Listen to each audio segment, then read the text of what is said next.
Hello student, कैसे हैं आप? आई होप आप अच्छे होंगे। मैं Ajay Kushwaha sir mathematics study centre में आपका स्वागत करता हूं। आज मैं क्लास 12th का एक नया वीडियो लेकर आया हूं जिसमें हम लोग ट्रांसपोज मैट्रिक्स के बारे में डिस्कस करेंगे।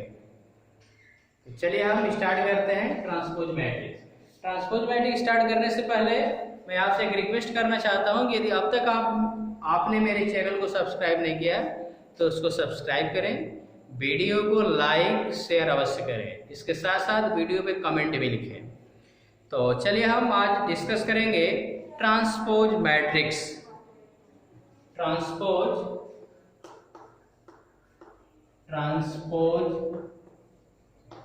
Of A matrix. तो ट्रांसपोज मैट्रिक्स होता क्या है? तो ट्रांसपोज मैट्रिक्स हम उस मैट्रिक्स को बोलेंगे कि यदि किसी मैट्रिक्स के रो को कॉलम में और कॉलम को रो में यदि इंटरचेंज कर दिया जाए तो ऐसे मैट्रिक्स को हम ट्रांसपोज मैट्रिक्स बोलेंगे। यदि हम क्या करें, यदि हमारे पास एक मैट्रिक्स है 1 2 3 4 5 6, ये हमारा मैट्रिक्स है, ये आपका 3/2 ऑर्डर का है। तो इस मैट्रिक्स का ट्रांसपोज फाइंड करना होगा। तो इस मैट्रिक्स के ट्रांसपोज को T से या A डैश से भी डिनोट करते हैं, ठीक है। तो इस मैट्रिक्स का आपको ट्रांसपोज यदि निकालना होगा तो यहाँ पे करना क्या है, दिए गए मैट्रिक्स के रो को कॉलम में और कॉलम को रो में आपस में क्या करना है, इंटरचेंज कर देना है। यानी आपका ये पहला रो है या ये मेरा पहला क्या है, कॉलम है। इस पहले कॉलम को आप क्या कर सकते हैं, जैसे मेरा पहला रो है इसको 1 2 इस तरह लिख सकते हैं, 3 4 5 6। मैंने क्या किया, ये मेरा जो रो था इस रो को मैंने क्या किया, कॉलम में लिखा 1 2 3 4 मेरा कॉलम है, 3 4 मेरे कॉलम में, सॉरी 3 4 मेरा रो है उसको कॉलम लिख दिया, 5 6 मेरा रो है, 5 6 को मैंने कॉलम लिख दिया। तो ये मेरा 2/3 ऑर्डर का क्या होगा, ट्रांसपोज मैट्रिक्स। क्लियर? तो डेफिनेशन लिखने की जरूरत नहीं पड़ेगी, आपको ट्रांसपोज मैट्रिक्स समझ में आ गया होगा कि एक मेरा ऐसा मैट्रिक्स जिसके रो को कॉलम में और कॉलम को रो में हम इंटरचेंज करते हैं तो उससे जो मैट्रिक्स ऑब्टेन्ड होगा उसको हम क्या बोलेंगे, ट्रांसपोज मैट्रिक्स। ट्रांसपोज मैट्रिक्स को AT या A डैश से हम क्या करेंगे, रिप्रेजेंट करते हैं। ओके, अब मैं डिस्कस करूंगा properties of transpose matrix. Properties of transpose matrix.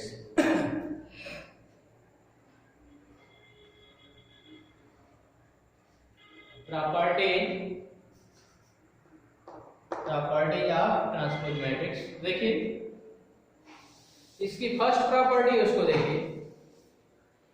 First आपकी प्रॉपर्टी है for any matrix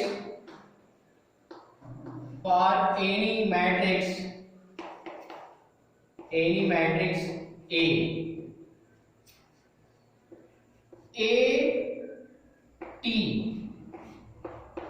equal A, या इसको आप इस तरह लिख सकते हैं A dash equal to.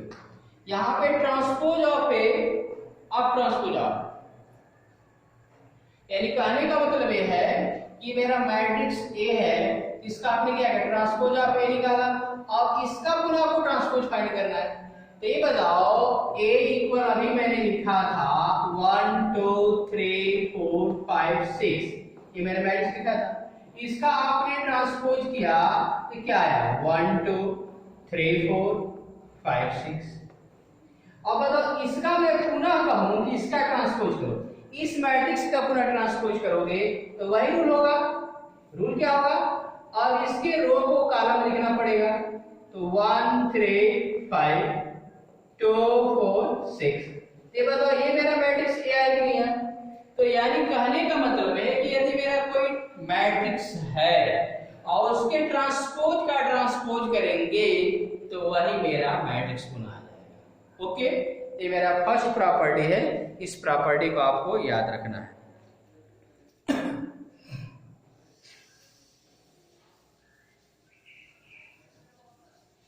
Second इसकी प्रॉपर्टी देखिए, सेकेंड प्रॉपर्टी क्या है उसको देखा जाए। तो आपके पास दो मैट्रिक्स हैं ए प्लस बी, सॉरी दो मैट्रिक्स है ए और बी हैं।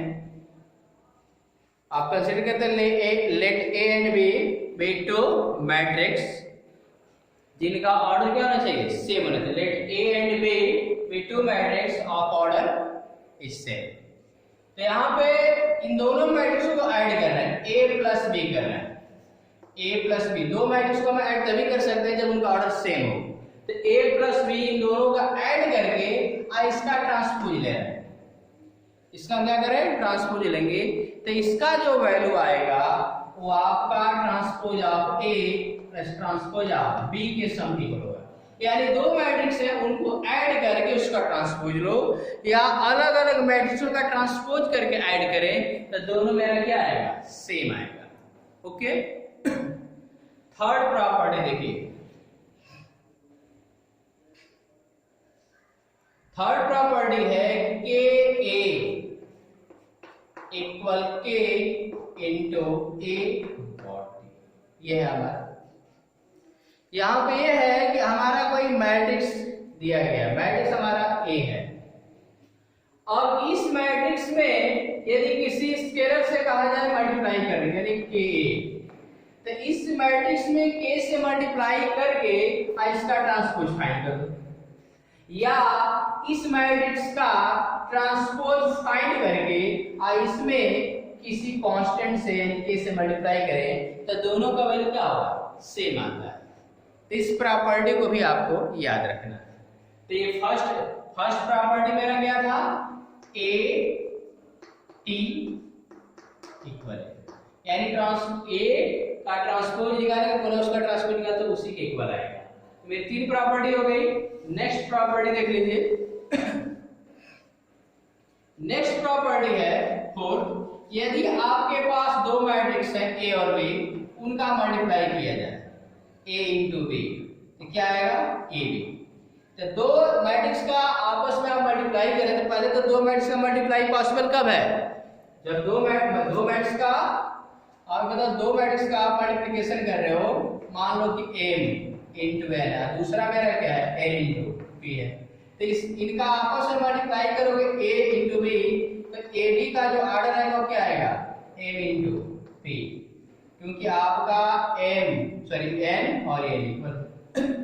तो अब इसका जो वैल्यू आएगा, अब ये बताओ इसका जो वैल्यू आएगा वो किसके इक्वल होगा, तो इसका मैंने सॉरी ए बी का हम क्या करें ट्रांसपोज निकालें। तो ए बी का ट्रांसपोज निकाला जाता है तो आता है ये आपका आएगा transpose of B into transpose of T. यानी इन दोनों मैट्रिक्स इसलिए आएगा क्योंकि बताओ यहाँ पे मल्टीप्लाई कर रहे थे क्या रहा है m इंटू पी आ रहा है। अब बताओ यहाँ पे इस मैट्रिक्स का ट्रांसपोज करोगे तो इसका ऑर्डर क्या आएगा, आप ट्रांसपोज करोगे तो ऑर्डर चेंज होगा, m इंटू n है तो n इंटू m होगा, और इसका जब तुम आप ट्रांसपोज करोगे b डैश से bt करो तो ये इसका ऑर्डर क्या आ जाएगा p इंटू n आएगा। ये बताओ अब a ट्रांसपोज ऑफ a और ट्रांसपोज ऑफ b का पहले देखने मल्टीप्लाई पॉसिबल है क्या, तो मल्टीप्लाई पॉसिबल नहीं। क्यों, क्योंकि इसमें नंबर ऑफ कॉलम और नंबर ऑफ रो इक्वल नहीं है। अब यहाँ पे ये देखा जाए कि b का पावर t है, यानी transpose of b into transpose of a किया जाए तो क्या आएगा, तो इसका ऑर्डर क्या आ जाएगा। अब इस कंडीशन में इसका ऑर्डर p बाई n और इसका n बाई n। तो यहाँ पे मेरा मल्टीप्लिकेशन संभव है, आप मल्टीप्लाई करोगे तो b transpose of b and transpose of a, इसका जो ऑर्डर आएगा p बाई m होगा। और यहाँ पर भी ab का ट्रांसपोज करोगे, ab का यानी ab का ट्रांसपोज किया जाएगा तो इसका ऑर्डर क्या है p बाई m। तो देखो यहाँ पे p बाई m, यहाँ पे क्या है p बाई m। तो ab दो हमारे मैट्रिक्स हैं, उनका ट्रांसपोज करेंगे तो उसका जो वैल्यू आएगा ए बी का रिवर्स यानी बी ए, यानी बी का transpose of B into transpose of T sorry A. Clear? इसी के इक्वल होगा। तो इसको याद रखिएगा, इस प्रॉपर्टी का यूज होगा। क्लियर? इसको आप जनरलाइज भी कर सकते हैं। जैसे मान लीजिए आपके पास तीन मैट्रिक्स हो गए ए बी सी, इसका ट्रांसपोज ले, तो आपको इधर से चलना है, यानी transpose of C into transpose of B into transpose of A. इस तरह ए बी सी डी यदि होता है, इसका ट्रांसपोज लोगे तो transpose of D, transpose of C, transpose of B, transpose of A, इनका आपस में मल्टीप्लाई होगा। ओके, तो मैंने जनरलाइज कर दिया, इसको याद रखिएगा। तो मैं आशा करता हूं कि ट्रांसपोज मैट्रिक्स आपको समझ में आ गया होगा। ट्रांसपोज मैट्रिक्स और properties of transpose matrix, transpose matrix का डेफिनेशन और ट्रांसपोज मैट्रिक्स की प्रॉपर्टी आपको समझ में आ गई होगी। अब मैं आपको सिमेट्रिक मैट्रिक्स का डेफिनेशन बताऊंगा। Symmetric matrix, symmetric matrix, symmetric और स्क्विज सिमेट्रिक मैट्रिक्स के बारे में डिस्कस करेंगे, उसके बाद हम एक्सरसाइज सॉल्व करेंगे। तो सिमेट्रिक मैट्रिक्स क्या होता है? तो A square matrix, A square matrix, A square matrix A is said to be symmetric matrix,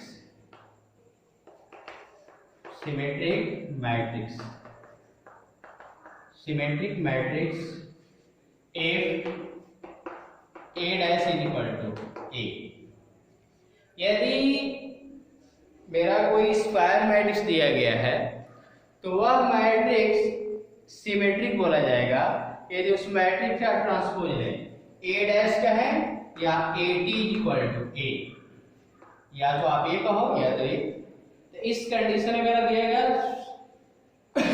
matrix क्या होगा? सिमेट्रिक होगा।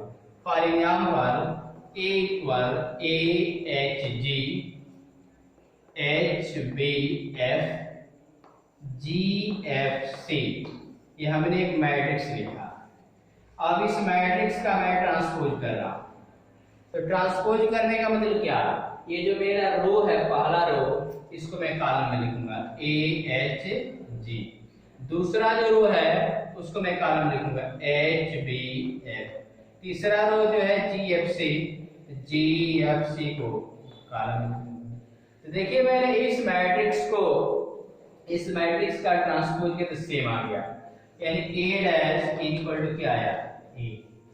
और भी दे सकते हैं बी इक्वल 3 5 7 5 8 9 7 9 12, ये मेरा मैट्रिक्स है। अब इस मैट्रिक्स का ट्रांसपोज किया जाए बी डैश, तो क्या आएगा? इस रो को क्या करोगे? कॉलम में लिखोगे 3 5 7 5 8 9, इस रो को हम कॉलम लिखेंगे, इस रो को भी कॉलम 7 9 12। तो यहाँ पे क्या आएगा? B dash is equal to, आप क्या देख रहे हो? B dash is equal to B ही आए। यदि किसी मैट्रिक्स का हम ट्रांसपोज निकालते हैं, यानी रो को कॉलम में और कॉलम को रो में लिखते हैं, तो वह मेरा मैट्रिक्स क्या बोला जाएगा? Symmetric matrix. ओके, लेकिन यहाँ पे आप सोच रहे हैं कैसे लिखा जा रहा है? तो देखिए सिमेट्रिक मैट्रिक्स जब आप लिखेंगे तो यहाँ पे ये मैंने आप इसको आप ये 3/3 आने का है, तो ये A11 A12 A13 A21 A22 A23 A31 A32 A33। देखिए यहाँ पे ये मेरा A12 है, A12 और A21, देखिए A12 A21 सेम एलिमेंट है। देखिए A13 और A31, ये देखिए ये एलिमेंट मेरा क्या है, ये एलिमेंट और ये एलिमेंट सेम है। 8 23 8 30, यानी देखो यहाँ पे 12 है तो 12 का उल्टा करोगे, यहाँ पे क्या है, पहले रो का एलिमेंट क्या है 8 12, तो 8 यानी 12 का उल्टा करो 21 आ जाएगा। तो 12 और 21 वाला एलिमेंट सेम होना चाहिए। 8 13 है तो 8 13 का उल्टा करो 31 आ जाएगा। तो 13 और 31 का एलिमेंट सेम होना चाहिए। 8 23 है, 23 काटोगे 32 हो जाएगा। तो 23 और 32 के एलिमेंट सेम होंगे। या जो लीडिंग डायगोनल का एलिमेंट है कुछ भी है, उससे मेरा मतलब नहीं है। ये यदि ये मेरा कुछ भी है, ये इसके इक्वल, ये इसके इक्वल और ये इसके इक्वल, तो इसका आप ट्रांसपोज लोगे तो वही मैट्रिक्स आएगा। ओके, अब मैं डिस्कस करूंगा skew symmetric matrix.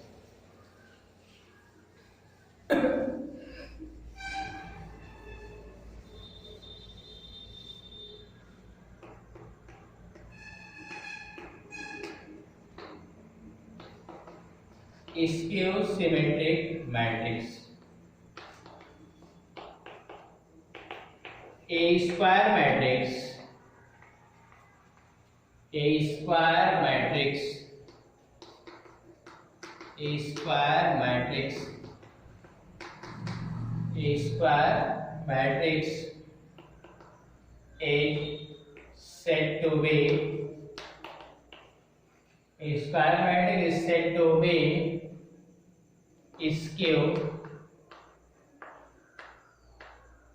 skew symmetric matrix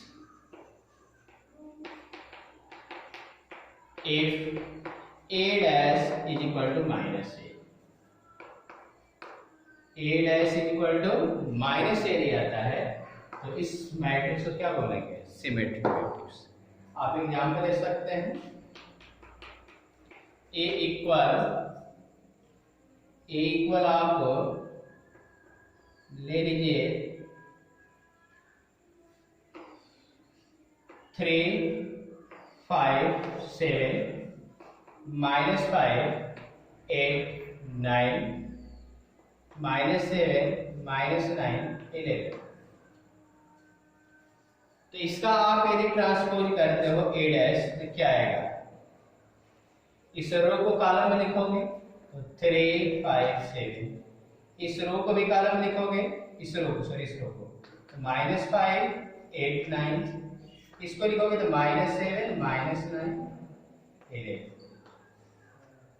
अब आप क्या कीजिए